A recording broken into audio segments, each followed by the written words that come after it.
নমস্কাৰ প্ৰিয় দৰ্শক, আজি আন এটা ভিডিঅ'লৈ আপোনালোকক স্বাগতম জনাইছোঁ। আজিৰ এই ভিডিঅ'টোত মই বহুতে মোক প্ৰশ্ন কৰি আহিছিল যে মোৰ পঢ়ো ঠিকেই কিন্তু মনত নাথাকে। পঢ়াত মনত নৰখা এইটো এটা ডাঙৰ সমস্যা, এইটো এটা ডাঙৰ বেমাৰ। আজি এই বেমাৰটো কেনেকৈ সলভ কৰিব লাগে, কেনেকৈ নাইকিয়া কৰিব লাগে, এইটো সম্বন্ধে মই তোমালোকক বিতংভাৱে আলোচনা কৰিছোঁ। ছাত্ৰ ছাত্ৰী তিনি ধৰণৰ থাকে। এইটো মোৰ কথা নহয়, এইটো বৈজ্ঞানিকসকলে কৈছে। তিনি শ্ৰেণীৰ ছাত্ৰ ছাত্ৰীৰ ভিতৰত নাম্বাৰ 1 ইণ্টেলিজেণ্ট অৰ্থাৎ বুদ্ধিমান, নাম্বাৰ 2 জেনাৰেল অৰ্থাৎ সাধাৰণ শ্ৰেণী, আৰু নাম্বাৰ 3 ডাল বা এটা ভোটা শ্ৰেণী। ইণ্টেলিজেণ্ট ছাত্ৰ ছাত্ৰীসকলে কোনো এটা বিষয় যেতিয়া পঢ়ে এবাৰ নাইবা দুবাৰ পঢ়িলে সিহঁতৰ মুখস্থ হৈ যায়। কিন্তু সাধাৰণ শ্ৰেণীৰ ছাত্ৰ ছাত্ৰীসকলে সেইটো এবাৰ বা দুবাৰ পঢ়িলে নহয়, সেইটো কমেও 5-10 বাৰ পঢ়াৰ পিছত মুখস্থ হয়। আৰু ডাল শ্ৰেণী যিটো আছে সেইটো 10 বাৰ 20 বাৰ পঢ়িলেও, বাৰে বাৰে পঢ়িলেও সিহঁতৰ মনত নাথাকে। সিহঁতে এইটো ঘঁহি ঘঁহি পঢ়ে। পঢ়াবিলাক কেনেকৈ পঢ়ে, ঘঁহি ঘঁহি পঢ়ে, পঢ়োঁতেই বহুত সময়ত সেইটো হয়তো মুখস্থ কৰি পেলায়। আজি মই এই তিনিও শ্ৰেণীৰ ছাত্ৰ ছাত্ৰীসকলৰ বাবে আজিৰ ভিডিঅ'টো মই আগবঢ়াইছোঁ। আমি জন্ম যেতিয়া কৰিছিলোঁ তেতিয়াই ঈশ্বৰে আমাক মগজুৰ অৰ্থাৎ ব্ৰেইনটো দিছে। কিন্তু আমি সকলোৱে কি কৰোঁ, ব্ৰেইনটো বেলেগ বেলেগ কামত খটাওঁ। যিয়ে যেনেকুৱা ব্ৰেইনটো খটায় তাৰ ব্ৰেইনটো সিফালে যায়। গতিকে আমি অভিভাৱকসকলে কি কৰিব লাগিব, যেতিয়া সৰুতে ছাত্ৰ ছাত্ৰী আমাৰ ল'ৰা ছোৱালীবিলাক থাকে, তেওঁক প্ৰথমতে কি কৰিব লাগে, পঢ়া শুনাৰ প্ৰতি তেওঁৰ আগ্ৰহ জন্মাব লাগে। যেতিয়া তেওঁৰ মনত আগ্ৰহ আহে তেতিয়া তেওঁ ভালদৰে পঢ়িব পাৰে। আজি পঢ়া শুনাবিলাক ভালদৰে বেছি সময়লৈ মনত ৰাখিবৰ বাবে মই কেইটামান 7টা পইণ্ট আগবঢ়াইছোঁ। এই 7টা পইণ্ট যদি কোনোবাই ফ'ল' কৰে তেনেহ'লে নিশ্চয় তেওঁৰ পঢ়া মনত থাকিব বুলি মোৰ বিশ্বাস। এইটো মোৰ কথা নহয়, এইটো বৈজ্ঞানিকসকলে উলিয়াইছে। ইয়াত মই বৰ্ডত লিখি থৈছোঁ, দেখা। 1 নাম্বাৰ 1 মটিভেশ্যন।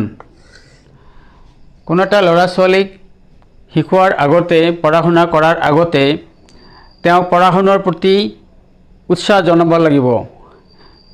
তেওঁক কেনেদৰে মনত উৎসাহ বা শিক্ষাৰ প্ৰয়োজনীয়তা কি এইটো তাৰ মনত জগাব লাগিব।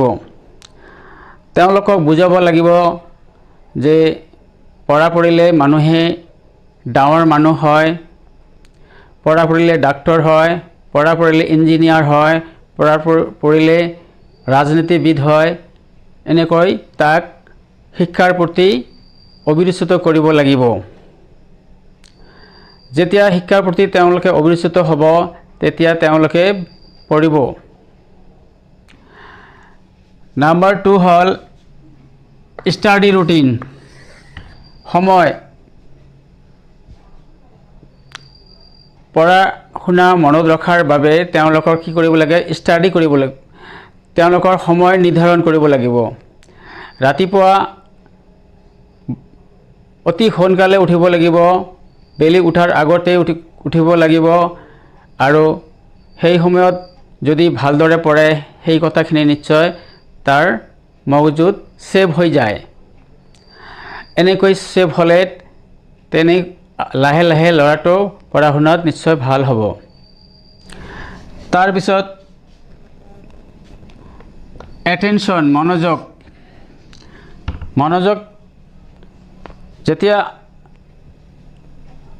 তোমালোকে বা আপুনি ল'ৰাবিলাকে কোনো এটা বিষয় পঢ়ে তেতিয়া ধ্যানেৰে পঢ়িব লাগিব। ধ্যানেৰে নপঢ়িলে কোনো কথা মনত নাথাকে। গতিকে পঢ়া শুনা কৰোঁতে মনোযোগ দিব লাগিব। আৰু যিবিলাক বাজে কথা আছে, বাহিৰৰ কথা আছে, সেই সময়ত সেইবিলাক কথা মনত নানি একেবাৰে পঢ়া শুনাৰ প্ৰতি ধ্যান দি পঢ়িব।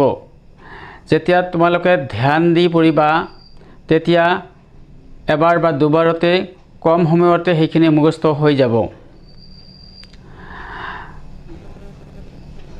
আৰু এটা কথা কৈ যাওঁ, কোনোবাই যদি বেয়া ল'ৰা ছোৱালীবিলাকে বেয়া শিক্ষাৰ্থীসকলে যেতিয়া নোট মুখস্থ নহ'ব তেতিয়া কি কৰিব, কোনো এটা চেণ্টেঞ্চ মুখস্থ হোৱাৰ পিছত এটা এটাকৈ চেণ্টেঞ্চ লিখিব। এটা এটা কৰি চেণ্টেঞ্চ লিখিলে লাহে লাহে সেইবিলাক সকলোবিলাকেই মুখস্থ হৈ যাব। তাৰপিছত আটাইতকৈ কোনো এটা পঢ়া শুনা পাহৰি যোৱাৰ আন এটা আটাইতকৈ প্ৰয়োজনীয় যেটো হয় কাৰণ হয় সেইটো হ'ল বুজি নপঢ়ে। মই ভাল কৰি দেখিছোঁ আজিৰ ল'ৰাবিলাকে ইংৰাজী পঢ়ে কিন্তু ইয়াৰ অৰ্থ কি বুজি নাপায়। সেইবিলাক মন্ত্ৰৰ নিচিনা মুখস্থ কৰে। আজি মুখস্থ কৰে, কালি পাহৰি যায়। কালি মুখস্থ কৰাত পৰহি পাহৰি যায়। এনেকুৱা সমস্যা হয়। গতিকে বিশেষকৈ ইংৰাজীৰ কথা কৈছোঁ, যেতিয়া ইংৰাজী পঢ়িব তেতিয়া ইয়াৰ অৰ্থবিলাক জানি বুজি যেতিয়া মুখস্থ কৰিব আৰু এইবিলাক লিখিব তেতিয়া তোমাৰ মনত দীৰ্ঘদিনলৈ থাকি যাব।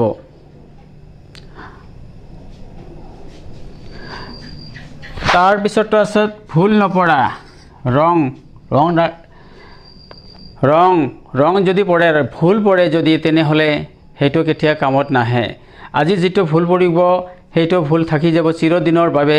গতিকে তোমাৰ নোট খাতাবিলাক যেতিয়া তোমাৰ নোট লিখে সেইবিলাক তোমাৰ শিক্ষকৰ দ্বাৰা সেইবিলাক চেক কৰাই ল'ব, নাইবা তোমালোকৰ অভিভাৱকৰ দ্বাৰা চেক কৰাই ল'ব যাতে ভুল নপঢ়া। যদি ভুল পঢ়ে তেনেহ'লে কাম নাই, সেইবিলাক বৰবাদ হ'ব আৰু কেতিয়াও এইবিলাক মনত নাথাকে। গতিকে মুখস্থ কৰাৰ আগতে সেইবিলাক চেক কৰি ভালদৰে মুখস্থ কৰিব। তাৰপিছত আছে ব্ৰেকিং। অকল গোটেই দিন ধৰি যদি পঢ়া শুনা কৰিয়েই থকা যায় তেনেহ'লে কেতিয়াও মনত নাৰাখে। কাৰণ বেছিকৈ পঢ়িলে কি হয়, ভুলি যোৱাৰ বা পাহৰি যোৱাৰ সম্ভাৱনা থাকে। অতি শিক্ষণ পাহৰণিৰ এটা কাৰণ। বেছিকৈ পঢ়িলে পাহৰিয়ে যায়।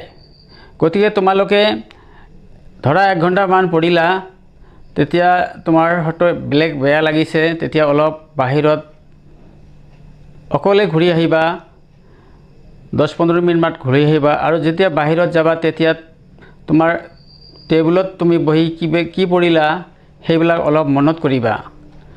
যেতিয়া তোমালোকে এইবিলাক মনত কৰিবা দেখিবা তোমালোকে কেইটামান হয়তো ভুলি গৈছা, সেইবিলাক আহি ঘৰত পুনৰ দেখিবা। দেখিলে সেইবিলাক তোমাৰ মনত স্থায়ী হৈ যাব আৰু নাপাহৰে।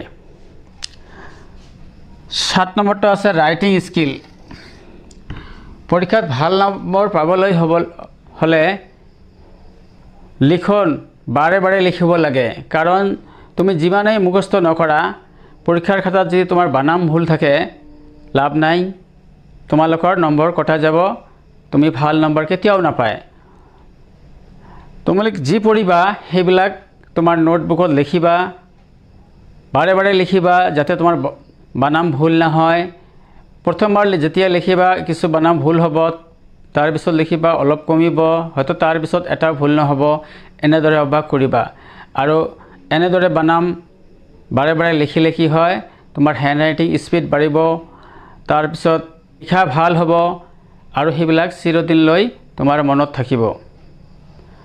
আজিলৈ ইমানেই। মই যেতিয়া 7টা পইণ্টৰ কথা ক'লোঁ, সেই 7টা পইণ্ট কি হ'ল, 1 নম্বৰ উৎসাহ উদ্দীপনা, 2 নম্বৰ সময় নিৰ্ধাৰণ, 3 নম্বৰ মনোযোগৰে পঢ়া, 4 নম্বৰ বুজি বুজি পঢ়া, 5 নম্বৰ ভুল নপঢ়া, 6 নম্বৰ বিৰতি, পঢ়াৰ সময়ত অলপ বিৰতি দিব লাগে, আৰু 7 নম্বৰ লিখাৰ অভ্যাস কৰিব লাগে। এই 7টা ট্ৰিক্স যদি তোমালোকে মনত ফলো কৰা তেনেহ'লে তোমালোকৰ পঢ়াবিলাক মনত থাকিব বুলি মোৰ বিশ্বাস।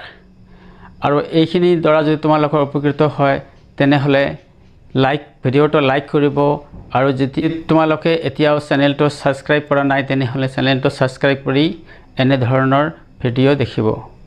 থেংক ইউ, ধন্যবাদ।